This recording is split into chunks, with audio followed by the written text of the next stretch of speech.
Voilà une erreur que tu dois absolument éviter dans ton développement personnel ou ta guérison. Et vraiment, je vais insister sur celle-là. Ne confonds pas sérieux et maturité. Et il y a des explications neurologiques derrière tout ça. Et si tu veux un post par jour pour mieux gérer tes émotions, abonne-toi. Tout est histoire de neuroplasticité, donc la capacité que ton cerveau a à créer une connexion entre un neurone et un autre, donc le mécanisme qui permet le changement chez les gens et donc la guérison. Pour guérir, tu as besoin de cette plasticité pour te rendre compte qu'une croyance ou un comportement n'est pas le bon et donc ensuite de le remplacer. C'est la base. Et des études ont montré que plus une personne était sérieuse, moins elle mettait son cerveau en condition d'enclencher la neuroplasticité.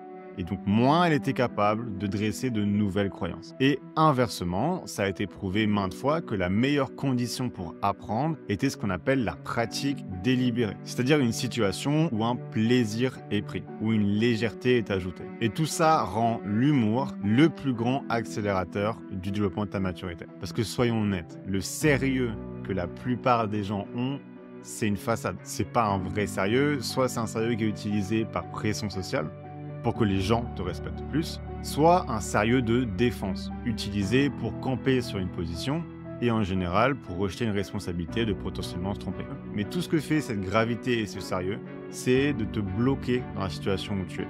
Donc tout simplement et pragmatiquement, si tu veux plus de résultats, arrête de prendre les choses autant au sérieux en commençant par toi.